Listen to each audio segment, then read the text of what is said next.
नमस्ते दोस्तों, आप सभी दोस्तों का हमारे चैनल पर बहुत बहुत स्वागत है। दोस्तों, आज जो मैं ये सच्ची घटना लेकर आया हूँ, ये सच्ची घटना असम राज्य के महानगर जिले के नूनमाटी थाना की है। दरअसल दोस्तों, यहाँ एक वंदना नाम की कातिल महिला होती है।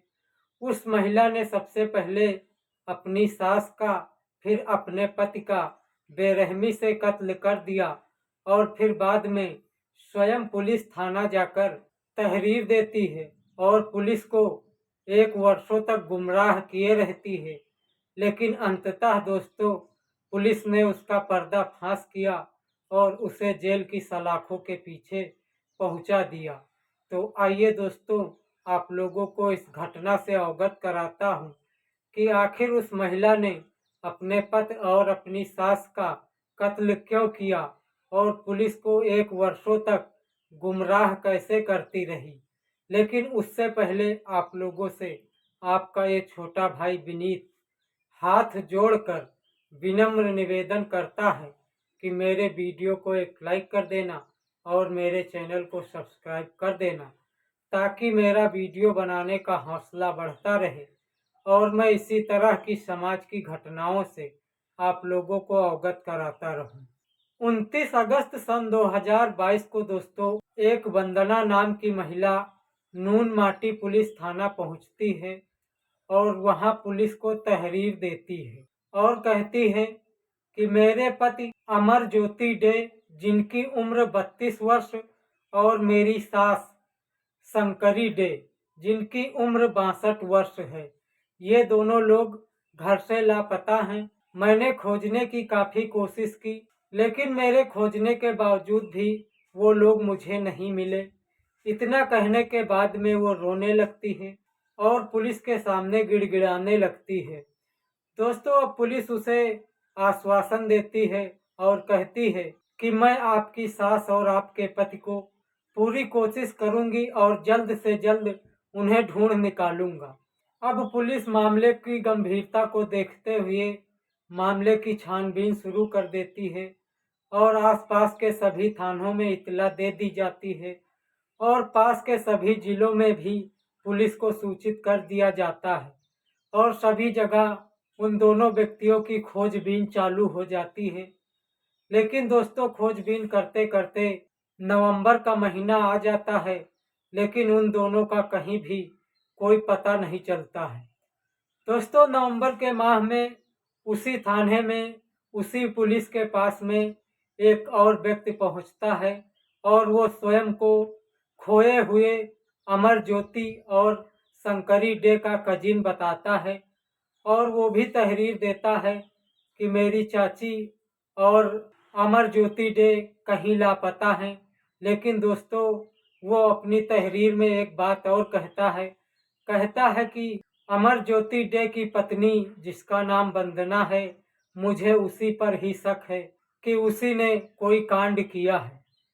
दोस्तों, अब पुलिस के पास में एक ही केस के दो तहरीर पहुंच जाते हैं, लेकिन दोनों तहरीर में फर्क इतना होता है कि पहली तहरीर में किसी के ऊपर कोई शक वंदना नहीं करती है, लेकिन दूसरी तहरीर जो एक व्यक्ति देता है, उसमें वो शक जताता है उसी वंदना के ऊपर। दोस्तों, पुलिस फिर भी इस केस में छानबीन करती रहती है और इन दोनों लोगों की तलाश में जुटी रहती है और छानबीन करते करते लगभग 4 महीने का समय और बीत जाता है, लेकिन फिर भी इन दोनों लोगों का कहीं कोई सुराग नहीं मिला।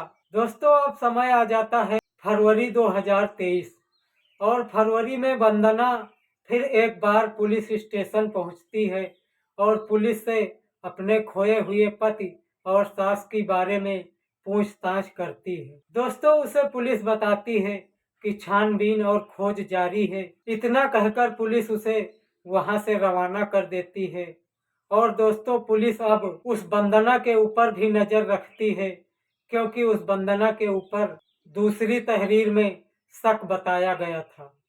अब पुलिस वंदना के नंबर को सर्विलांस पर लगा देती है और उसके नंबर का लोकेशन ट्रेस करती रहती है। दोस्तों, इसी तरह पुलिस वंदना की गतिविधियों को देखकर पुलिस को भी कुछ शक हो जाता है वंदना के ऊपर।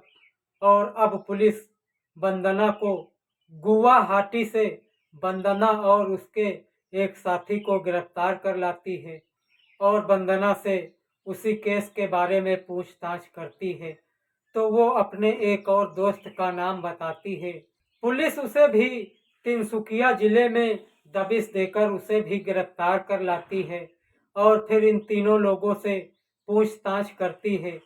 फिर दोस्तों ये तीनों लोग पुलिस को जो कहानी सुनाते हैं, पुलिस वाले सुनकर दंग रह जाते हैं। पुलिस इस केस में अब बारीकी से छानबीन करना शुरू कर देती है और लोगों से पूछताछ करना शुरू कर देती है। तो पुलिस को ये जानकारी मिली कि 12 वर्ष पहले वंदना और अमरज्योति डे ने अपने परिवार वालों के मर्जी के खिलाफ दोनों ने अलग शादी की थी। लेकिन दोस्तों अमरज्योति की माँ और वंदना की सास ने कुछ दिनों के बाद में इस रिश्ते को मंजूर कर लिया और उसको अपनी बहू मानकर अपने घर लेकर गई और ये तीनों लोग हंसी खुशी से अपने घर में रहने लगे। लेकिन दोस्तों जब कुछ समय इन तीन लोगों को बीत जाता है तो वंदना और उसके पति के बीच में लड़ाई झगड़ा होना शुरू हो जाता है और आए दिन किसी न किसी बात को लेकर इन दोनों के बीच में झगड़ा होता रहता है। और इसी झगड़े के वजह से वंदना अच्छी खासी परेशान रहने लगती है, जिससे वो अपनी परेशानी को दूर करने के लिए एक जिम ट्रेनर में काम करने लगती है और वहाँ फिटनेस ट्रेनर के रूप में काम करती रहती है। वंदना के इस काम में उसकी सास शंकरी डे भी उसका साथ निभाती है और उसका प्रोत्साहन करती है और वंदना को कुछ पैसे भी दे दिया करती थी।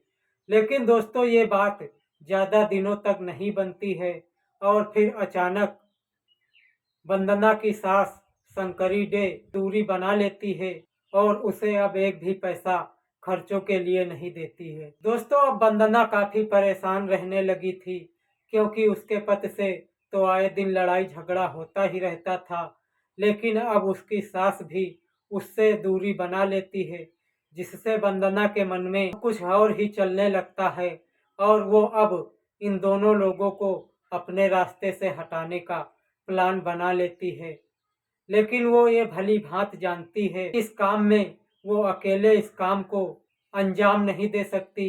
इसलिए वंदना ने अपने दो साथियों को फोन कर कर बुलाती है और उनसे अपनी सारी कहानी उन्हें बताती है और उन्हें भी इस घटना को अंजाम देने के लिए तैयार कर लेते हैं। दोस्तों अब वंदना मौके का तलाश करती रहती है कि कब वो मौका आए और वो इन दोनों लोगों को अपने रास्ते से हटा दे।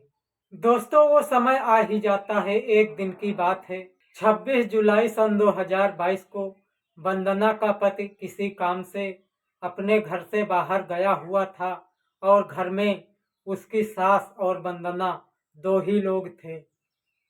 वंदना की सास दोपहर का समय था, वो अपने कमरे में आराम कर रही थी। लेकिन दोस्तों उसको क्या पता था कि अगले कुछ ही पलों में उसके साथ क्या होने वाला है।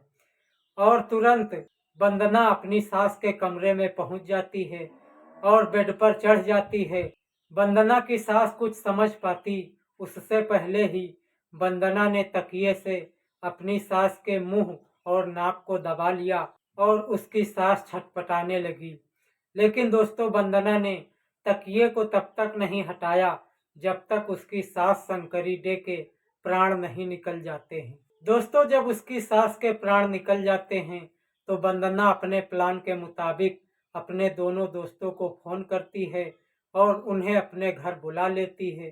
फिर ये तीनों लोग मिलकर धारदार हथियार से अपनी सास के लाश के 3 टुकड़े करते हैं और उन 3 टुकड़ों को पॉलीथीन में पैक करके उन्हें गाड़ी की डिग्गी में रख के पड़ोसी राज्य की ओर मेघालय की ओर निकल जाते हैं और बॉर्डर क्रॉस हो जाने के बाद में लाश के टुकड़ों को अलग अलग स्थानों पर इन तीनों लोगों ने फेंक दिया और फिर वापस अपने घर गुवाहाटी वापस चले आते हैं।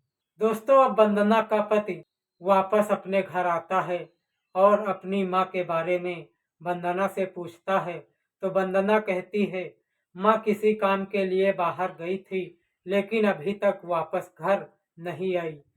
दोस्तों, अब वो अपने पति के साथ में अपनी सास को ढूंढवाने का नाटक करती रहती है और वो दोनों मिलकर अपनी माँ को ढूंढते रहते हैं। लेकिन वो दोनों पुलिस के पास में नहीं जाते हैं, वो स्वयं ही अपनी माँ को खोजते रहते हैं। इधर दोस्तों, वंदना अब मौका तलाश रही थी अपने पति को अपने रास्ते से हटाने के लिए। दोस्तों, एक दिन की बात है, 17 अगस्त 2022 को वंदना और उसके पति दोनों लोग अपने फ्लैट पर गए हुए थे और फ्लैट पर वंदना ने जब देखा कि यहाँ हम दोनों के अलावा और कोई नहीं है, तब वो चुपके से अपने दोनों दोस्तों को फोन करके वही फ्लैट पर बुला लेती है और फिर इन तीनों लोगों ने अमर ज्योति डे के ऊपर लोहे की राड से वार कर दिया और तब तक वार किया जब तक कि उसके प्राण नहीं निकल जाते हैं। फिर दोस्तों, उसी तरह इन तीनों लोगों ने धारदार हथियार से अमर ज्योति डे के लाश के 5 टुकड़े करते हैं और फिर उन टुकड़ों को पॉलीथीन में पैक करके कार की डिग्गी में रखकर पड़ोसी राज्य मेघालय की ओर निकल जाते हैं और फिर बॉर्डर क्रॉस करने के बाद में अलग अलग स्थानों पर लाश के टुकड़ों पर फेंक देते हैं। दोस्तों, अब पुलिस इन तीनों लोगों के बताने के अनुसार इनको तीनों लोगों को लेकर अपने साथ जाती है वहां पड़ोसी राज्य मेघालय और वहां मेघालय पुलिस की मदद लेती है और फिर इनके बताए हुए निशानदेही से पुलिस 1 वर्ष बाद वंदना की सास के लाश के टुकड़ों को बरामद करती है और फिर दूसरी जगह से उसके पति के लाश के टुकड़ों को पुलिस बरामद करती है और फिर दोस्तों, साथ में दोनों मृतकों के एटीएम कार्ड और एक कंबल और इन दोनों लोगों के फटे हुए कपड़े भी मौके से बरामद करती है। दोस्तों, अब इन तीनों लोगों को पुलिस अदालत में पेश कर देती है और फिर बाद में इन तीनों लोगों को जेल भेज देती है। दोस्तों, इस घटना को सुनाने का मेरा कोई गलत उद्देश्य नहीं है, ना ही मैं किसी के दिल को ठेस पहुंचाना चाहता हूं। मैं तो सिर्फ आप लोगों को समाज में ऐसी घट रही घटनाओं से अवगत कराना चाहता हूं, जिससे आप लोग जहां भी रहें अपना और अपने परिवार का ख्याल रखें। मिलते हैं फिर किसी अगली वीडियो में ऐसी ही कहानी या घटना लेकर। तब तक के लिए आप लोग अपना ख्याल रखना। जय हिंद, वंदे मातरम।